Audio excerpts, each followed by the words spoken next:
មេរៀនទី48និយាយអំពីថ្ងៃខែនិងឆ្នាំមេរៀនទី48និយាយអំពីថ្ងៃខែនិងឆ្នាំមេរៀនទី48និយាយអំពីថ្ងៃខែនិងឆ្នាំ Bài 48, nói về ngày, tháng, năm. Bài 48, nói về ngày, tháng, năm. Bài 48, nói về ngày, tháng, năm. Lesson 48, talking about the day, month and year. Lesson 48, talking about the day, month and year. Lesson 48, talking about the day, month and year.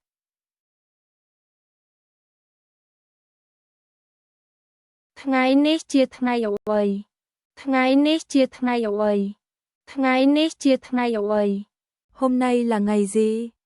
Hôm nay là ngày gì? Hôm nay là ngày gì? What day is it today? What day is it today?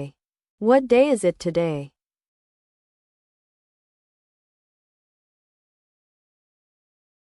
ថ្ងៃនេះជាថ្ងៃសុក្រថ្ងៃនេះជាថ្ងៃសុក្រថ្ងៃនេះជាថ្ងៃសុក្រ Hôm nay là thứ sáu. Hôm nay là thứ sáu. Hôm nay là thứ sáu.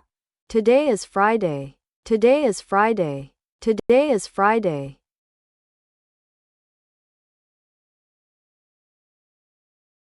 ថ្ងៃនេះជាថ្ងៃទីប៉ុន្មាននៃខែថ្ងៃនេះជាថ្ងៃទីប៉ុន្មាននៃខែថ្ងៃនេះជាថ្ងៃទីប៉ុន្មាននៃខែ Hôm nay là ngày mấy của tháng?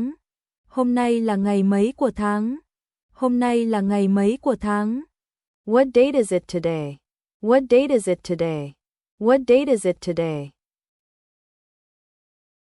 ថ្ងៃនេះជាថ្ងៃទី10ខែកញ្ញាថ្ងៃនេះជាថ្ងៃទី10ខែកញ្ញាថ្ងៃនេះជាថ្ងៃទី10ខែកញ្ញា Hôm nay là ngày 10 tháng 9. Hôm nay là ngày 10 tháng 9. Hôm nay là ngày 10 tháng 9. Today is the 10th of September. Today is the 10th of September. Today is the 10th of September. តើឆ្នាំនេះជាឆ្នាំអ្វីតើឆ្នាំនេះជាឆ្នាំអ្វីតើឆ្នាំនេះជាឆ្នាំអ្វី Năm nay là năm gì? Năm nay là năm gì? Năm nay là năm gì? What year is it this year? What year is it this year? What year is it this year? ឆ្នាំនេះជាឆ្នាំ2025ឆ្នាំនេះជាឆ្នាំ2025ឆ្នាំនេះជាឆ្នាំ2025 Năm nay là năm 2025. Năm nay là năm 2025. Năm nay là năm 2025. This year is 2025. This year is 2025. This year is 2025. តើថ្ងៃខែឆ្នាំនេះមានថ្ងៃឈប់ឬទេតើថ្ងៃខែឆ្នាំនេះមានថ្ងៃឈប់ឬទេតើថ្ងៃខែឆ្នាំនេះមានថ្ងៃឈប់ឬទេ Ngày, tháng, năm này có ngày nghỉ hay không? Ngày, tháng, năm này có ngày nghỉ hay không? Ngày, tháng, năm này có ngày nghỉ hay không? Does this day, month and year have a holiday? Does this day, month and year have a holiday? Does this day, month and year have a holiday?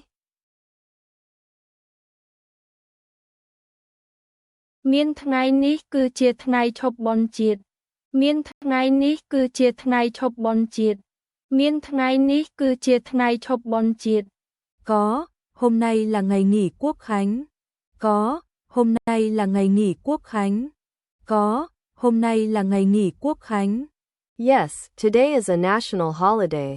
Yes, today is a national holiday. Yes, today is a national holiday.